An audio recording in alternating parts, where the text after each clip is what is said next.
The first thing to do is to get this curved bush, this bush back into the inside of the rangefinder, so it drops into that slot.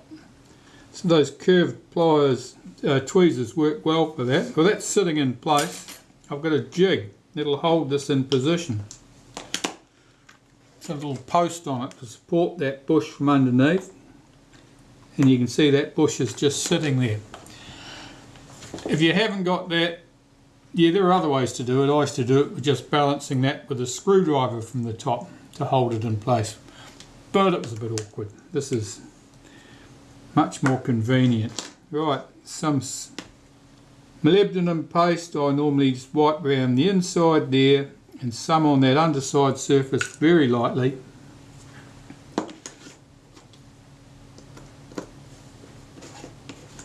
There is our little brass bush, and I can see the alignment mark on it that I scratched there. Just line that up. And a bit further. That's it. Put the arm in place. Just give the top of this a wipe with some molybdenum paste lightly. Fit the wavy washer in place. If that wavy washer is completely flattened out, you'll end up with rattle in this arm, and if you've got rattle in that arm, it means that your vertical alignment will shift as you move things about. Right, I'll just do this screw up, make sure that everything's in place. Get that spring hooked up where it should be. Now the position of this arm on here, I put a scribe line there, and I've got to make sure I get this back where that scribe line was. I can just see it there, so that's where it needs to be. And I can tighten that up with this pin spanner.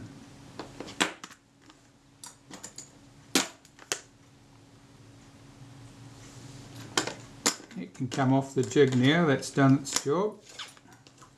The spring needs to go back through the loop. Put the pin back through the loop in the spring, stretch the spring out, drop the pin into position, check that the arm moves and returns freely. Now I'll peer out the window and see what things look like. Well, my vertical alignment is well out and the moving image is very high. So that means I've got to slacken the front screw, tighten the rear screw here.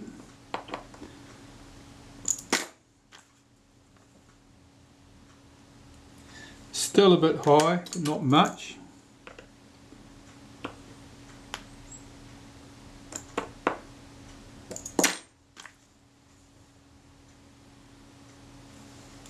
A bit more again.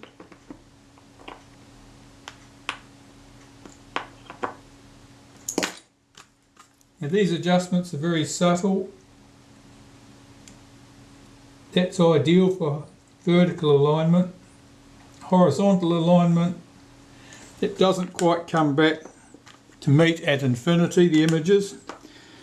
I'll just try moving my lens across here, see what difference that makes.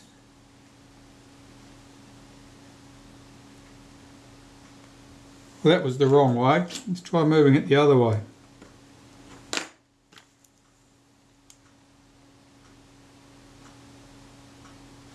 Well, that's bang on.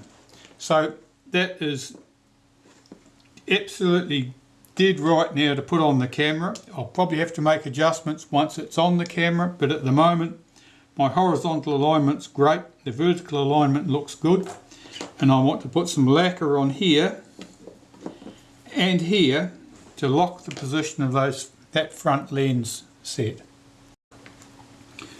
Okay, so I want a drop of clear lacquer, top and bottom. Let's get some on a toothpick.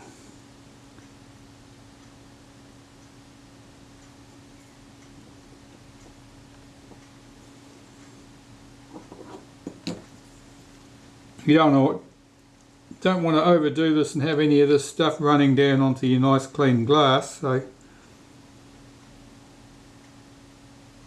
don't put too much on. That would be too much.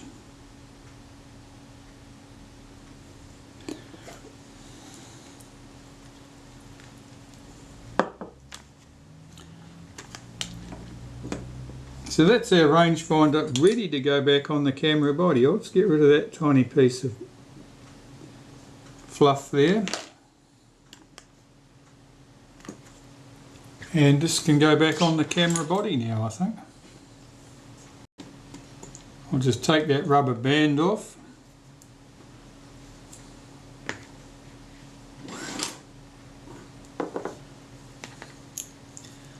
And a couple of dots of lacquer on here to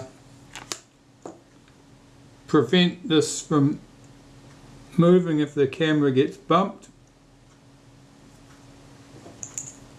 And there's no reason to use clear lacquer in this position, because we're not trying to disguise anything. In fact, it's more useful if people can see that things have got lacquer on them. And that way they won't get into trouble. So the two screws can drop in. You've got to make sure this arm is forward of the screw on the top of that rangefinder coupling, not sitting on top of it. Drop that screw in there.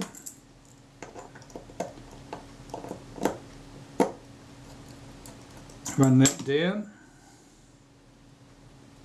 The same for its mate.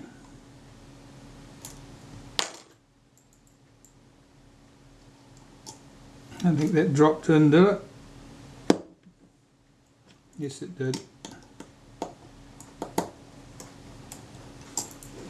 Now I normally pull the rangefinder back against that rim and the casting there, which keeps it parallel with the body and gives it a known reference point, if you like.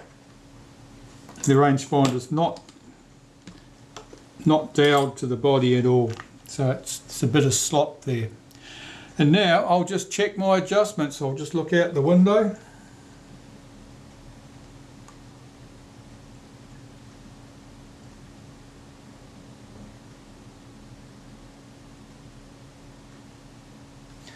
Well, actually that's pretty good.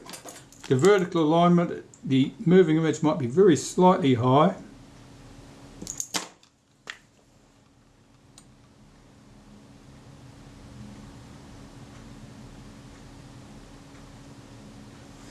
And the horizontal alignment, the images converge on an infinity target in that position, which is where relative to movement of the scale ring. Oh, it's a little bit. So it's certainly, the horizontal adjustment is slightly out. The images are meeting slightly before I get back to the infinity position on my focus scale. I need to undo that lock.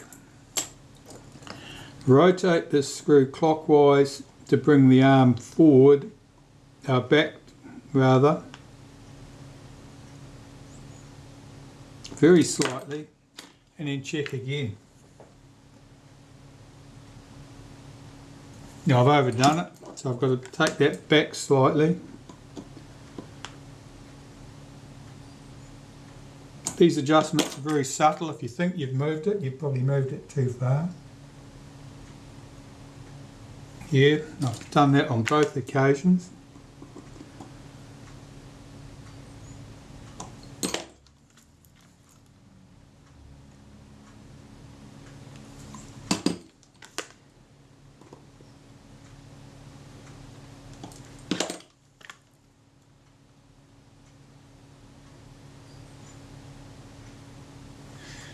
That's about right. We'll see if it moves when I do up the lock screw. Sometimes it'll shift.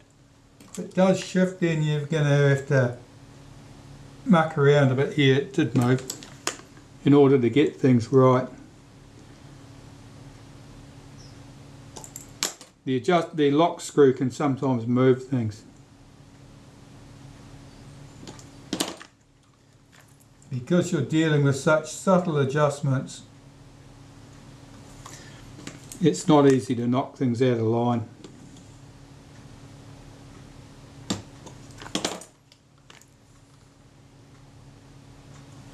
That's looking good. Try locking that up again.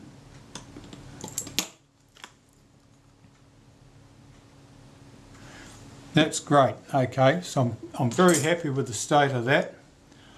My rangefinder alignment looks good, and I can carry on and close up the rest of the top of the camera. So to close this up, I think we did do up all the screws on that guide post was tightened, was it? Yeah, it was, no problem there. Right, the release button, I'll just run some molybdenum paste through the centre of that, put its spring in place, fit that over the post. Our shutter release button, I'll put that in place.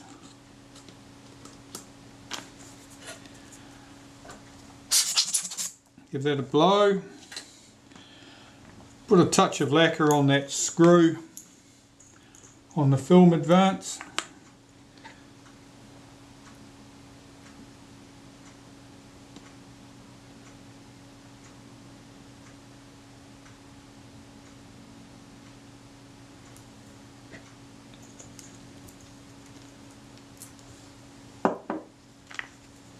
The cocking rack had been lubricated when it was put in place. I'll put a smear on the top here.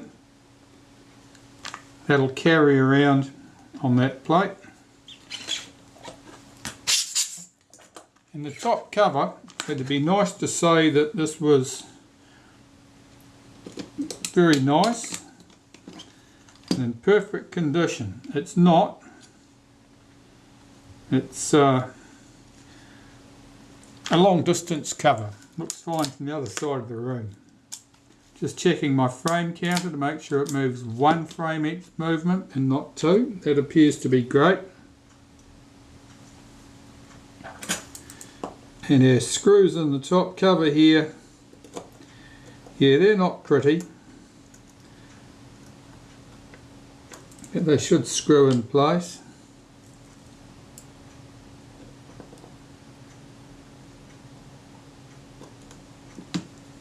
And one at the end of the top cover.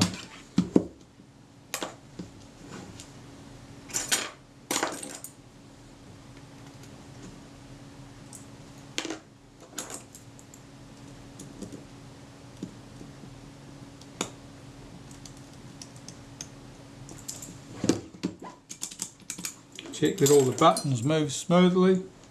See if I can get these screws seated. Yeah, they went down fine. They'll be okay. Our rewind knob can go on. Check that that pulls up. It's a two-stage action. That appears good. Put something through there, tighten that up. That's that. That brings us back to the base of the camera and putting the leatherettes on. So first I'll remove that film advance lever.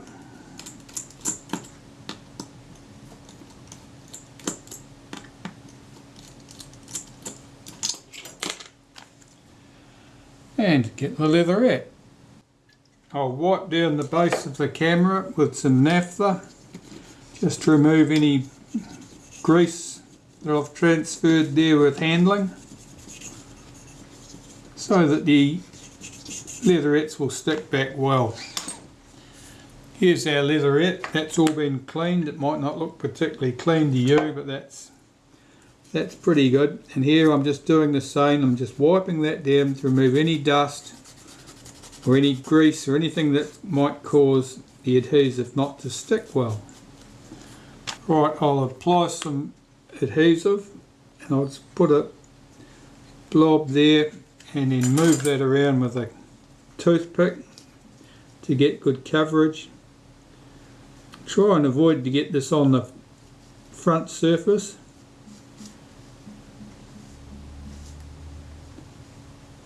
Some of these leatherettes appear to be more sensitive to solvents than others. Whether there was a change in material type used, I don't know, but quite possibly.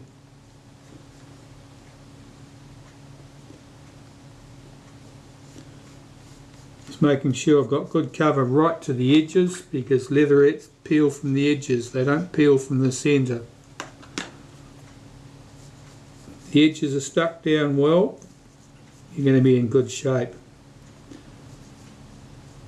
I actually did a camera recently where somebody had put the leatherettes in place on the front of a camera, and they had just done the edges and then done stripes of adhesive through the rest of the leatherette. So they're probably only holding perhaps 20% of the leatherette was covered in adhesive. I've never used that technique before, but I don't see why it shouldn't be a useful option. Right, let's take that and put it in place on the camera body.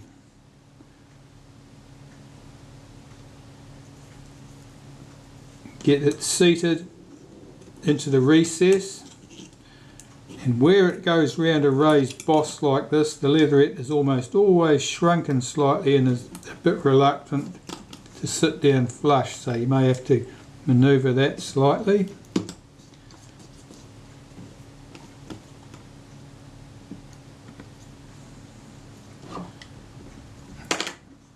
There's a bit of something sticking out the end there. I'll just trim that off. Maybe loose bit of adhesive or loose thread or something. Let's just cut that bit off. Thread. Just a loose thread. Okay. Just check that's all down. I can still see that line across the leatherette there that we started with. That had almost certainly been caused by someone lifting the leatherettes back that far in order to get to this piece rather than removing the leatherette completely. The film advance lever can go back in place.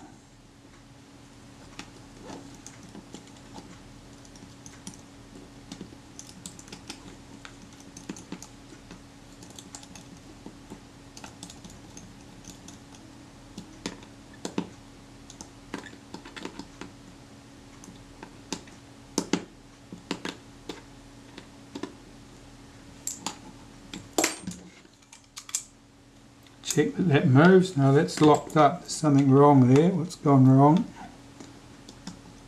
Can't be sitting square on the shaft. Now I just felt something fall into place. It wasn't seated smoothly on the base of that film advance shaft. Now it should be. Yeah, that's good now. Okay, so our leatherette patch here we want in place. And I just heard that hit the floor, so I better pick it up. Okay, this is being much smaller. I'm getting a bit exciting putting blobs on a piece that small directly. But we'll just spread this out and remove the excess. Now the leatherette does have a grain to it. And when you put this patch back, you should put it back so that the grains are aligned.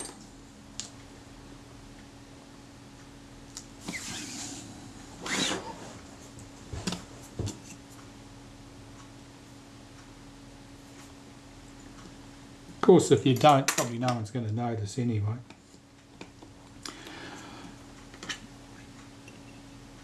Move that little bit of adhesive that snuck out from there. We want our back catch cover in here now, and I have cleaned that up. It looks a little bit better. It's a bit dull looking, but it looks considerably better than it did do with all the corrosion on it. Yeah, it's a bit unfortunate looking, that thing. Let's just give this a wipe of synthetic grease top and bottom, because it's not going to move as smoothly as it should do inside there given the rough surfaces. That's better. Take one of our two screws, put it up through here in the long slot. Our spring is trying to get away. Have a look at this spring. It looks a bit compressed, Just stretch that out slightly. Of course, this was not returning to the rest position properly to start off with, so there may have been a problem there. Its spring is a bit distorted.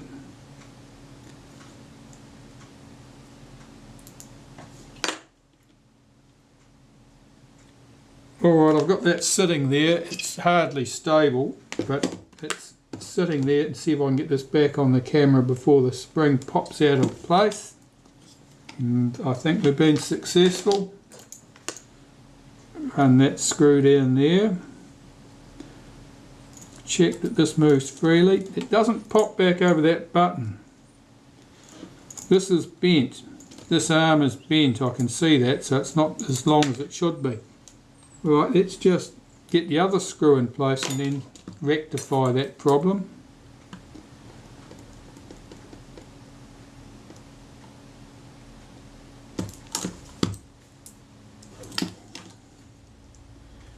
It's bent here.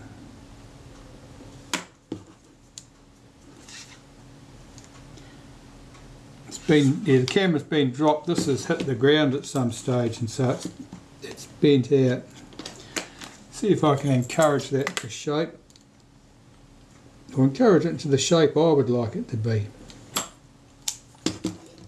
That's better. Yeah, that was just pushed in at that end. So with that,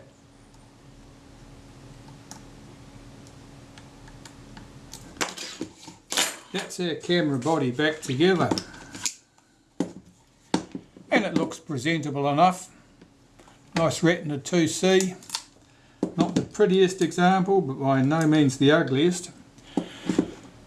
Right, next, shutter and lens assembly, and I hope they haven't got corrosion in them, because I've seen enough corrosion for the day.